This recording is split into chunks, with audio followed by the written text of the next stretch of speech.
Ayyeena shamaa akkam jirtu guyyaa irraa kana wanta baay'ee tokko isin barbaachisu sirriitti hunda keessaniyyuu kan fayyadu dirqama immoo beekuutii kan qabdan hundumti keessaniyyuu amma wanta kana hin beeknetti ittiin miidhamuutii waan dandeessaniif egaa dirqama beekuutii qabdu namoota kan biraaf illee sheerii godhaa abaranii namoonni hin beekne jechuudha daawwattoota. Egaan guyyaa irraa kana kan isitti agarsiisu namoonni koodii garaagaraa fayyadamanii jechuudha. Bilbila isin guyyaa guyyaatti haasoftanii gara mataa isaaniitti naanneffachuu karaan ittiin danda'an karaalee hedduutu jira jechuudha.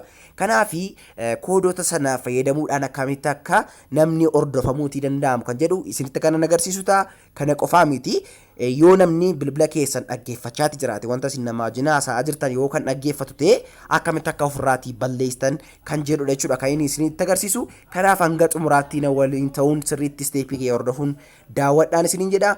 Egaan guutummaa guututti lakkoofsi bilbilaa keessan yookiin siim kaardiin keessan to'atamaa jiraachuuf dhiisuusaa kan isinitti hin beektanii kunoo haala kanaatiin hundi isaa jechuudha nootti forwarding jedhee haala kanaatiin yoo kan isiniif gattarreessu ta'e qofaadha jechuudha. Kanaaf hundumti keessanii cheekii gochuutii qabdu jechuudha. Amma ni eegalla jechuudha daawwattoota. Egaan koodii akkamitti namni bilbila keenya irratti barreessuudhaan gara mataa isaatti hidhachuutii danda'a kan jedhuun isinitti agarsiisa jechuudha daawwattoota jalqaba irratti. Egaan jalqaba irratti egaa koodii kanaan fayyadamaniitu jechuudha namoonni kan isaanii bilbila keessanii gara bilbila isaaniitti naanneffachuutii danda'an jechuudha. Koodii kana ergi barreessanii dudduuba isaa irratti jechuudha haala kanaatiin ergi barreeffatanii iddoo kanarratti lakkoofsa bilbilaadha jechuudha kan isaan barreessanii haala kanaatiin fakkeenyaaf yooni bilbila nama sanaa jechuudha to'achuutii barbaade wanti gochuutii qabu iddoo kanarratti koodii kana ergiin barreesseen booda kara dhumaa kanarratti immoo lakkoofsa bilbilaa koo nan galcha jechuudha. Saniin booda maslaalii nan godha ergiin maslaalii godhee siim kaardii nama sanaadhaan bilbiluu qofaadha jechuudha. Kun kan inni ta'u bilbila keessan al tokkootiif qofa yoo isaan koodii kana fayyadamanii kan bilbilan ta'e salphaatti ayyamni kennameefiitti jira jechuudha. Akkamitti kan jedhu kunoo bilbileetan isinitti agarsiisa jechuudha. Kunootti amma haala kanaatiin jechuudha. Registration was successful naan jedheeti jira jechuudha. Kunootti akkuma agartanii jala kanarra ilaaluuti ni dandeessu jechuudha daawwattoota. Kanaaf maal ta'eeti jira jechuudha. Wanti siimii kanarratti haasa'u gara siimii amman lakkoofsa bilbilaa isaa barreesseetti ergama jechuudha daawwattoota. Egaan kana akkamitti akka ofirraatii balleessanis ammumaan isinitti agarsiisa jechuudha. Akkamitti kan jedhuuf egaa kunoo kana barreessitu qabdu jechuudha koodii kana bifa kanaatiin jechuudha daawwattoota. Haala kanaatiin koodii kana ergi barreessitanii saniin booda lama ni jettu jechuudha.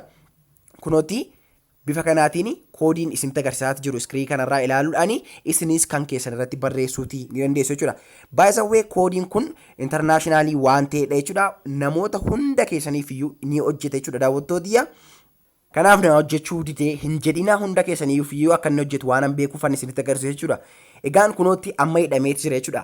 Garuu ofirraa kaasuu fi koodii kana qofaadha jechuudha kan hin barreessu lakkoofsa bilbiluu sana barreessuun nan barbaachisu wanta tokko wanti godhu hin jiru koodii kana barreessee bilbila koorraa yoo namni na hordofaa jira jedhee kanan shakutee yeroo yerootti qulqulleessuutii nan danda'a jechuudha. Kunootti jechuudha.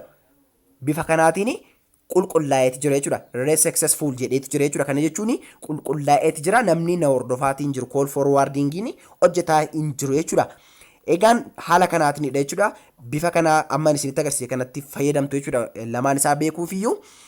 Egaan hordoftootiyya inni kan biraan immoo yoo namni wanta nu bilbilamu hordofaa jiraate daataa keenya akkasumas immoo imeelota keenya wantoota garaagaraa bilbila keenya irra qabnu namni nu hordofaa jiraachuuf dhiisuusaa kan ittiin adda baafannu koodiin ni jira jechuudha. Egaan innis immoo kunootti star jettaniitu bifa kanaatiin maslaal jettanii haala kanaatiin 21 jettanii barreessitanii saniin booda kana barreessitaniitu gara siimii keessanitti bilbiltu jechuudha. Kunootti akkuma agartanii egaa namni tokko iyyuu na hordofaatii hin jiru sagalee koos dhaggeeffachaa hin jiru daataan koos seef waan ta'ee jiruufi nama barbaachisu jechuudha. Kunootti kan keessanis akkas jechuuti qaba.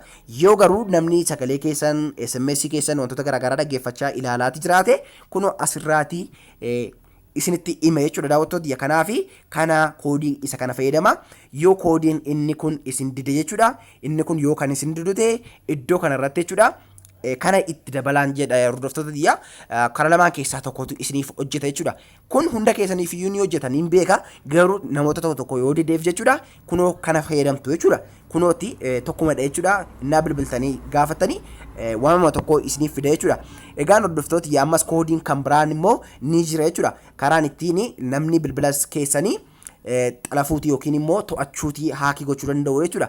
Kunooti innis kanumadha jechuudha. Koodii kana barreesseetu saniin booda lakkoofsa bilbilaasaa dudduubaan ni galcha jechuudha. Haala kanaatiin kunooti akkuma agartanii bifa kanaatiin ergi galchee booda dhumarratti akka kanatti ni kaa'a jechuudha. Kunooti egaa iskiriin irraa ilaalaatti deemuu ni dandeessu maqaa kaasaatiin jiru kun haala kanaatiinidha jechuudha.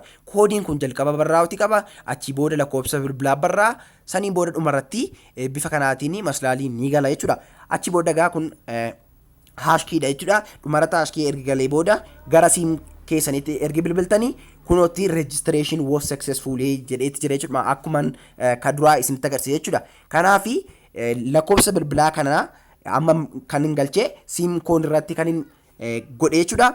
Yoo namni naa bilbilee gara lakkoofsa amma galcheettidha jechuudha. Kanaaf yeroo kamittiyyuu bilbila nama kan biraa yoo to'achuutii barbaadan illee isin lakkoofsa keessanii fi koodii kana jalqabanii galchitu jechuudha. Saniin booda koodii kana ergi galchanii lakkoofsa bilbilaa keessanii duddubarra barreessuudhaani gara siimii xalafuu barbaadan sanarra deemuudhaani bilbiluutii ni dandeessu jechuudha. Achii booda wanta namoonni bilbilanii fi gara keessanitti kan dabarsu ta'a jechuudha hordoftoota. Kanaaf egaa haala kanaatiin ammas immoo isa dhumaa jechuudha. Koodii kan biraa kan isiniif itti dabalu ta'a. Koodiin dhumaa ammas egaa namoota tokkoof isin diduu waan danda'uuf isinis koodii kana fayyadamtu jechuudha. Ofirraa qulqulleessuudhaaf kunooti kana barreessaniitu akka kanatti koodota kana ergi barreessanii gara siimii xalafameera haakii ta'e jettanii shakkitan sanatti bifa kanaatiin ni bilbiltu. Saniin booda kunooti rest successful isiniin jedha jechuudha. Kana jechuun qulqullaa'eetii jira jechuudha sekendiitti. Kanaaf homaa tokko shakkii tokko yaaddoo tokko hin godhatina. Bifa kanaatiin of eeggannoo godhachuutiin dandeessu. Egaan iimoo, telegiraamii, wasaappii wantoota hundumaa koodota kanatti fayyadamuudhaan akkamitti akka atamuutii danda'u kanneen barbaadda yoo jiraatanii koomentii irratti naaf barreessuu haala isaa beekuun dirqama waan isinitti ta'eef isinitti agarsiisuutti nan danda'a jechuudha. Kanaaf yeroo taanu keessatti wanti isiniif qabadheetti dhufu iimoo, telegiraamii, wasaappii akkamitti akka atamuutii danda'u isinitti agarsiisuu nan danda'a jechuudha. Fedha keessantu murteessa. Egaan yeroo taanu nan gadeemnee ol agarutti nagaan naaf turaa isinan jaaladha isinan kabaja. Baay'ee baay'ee.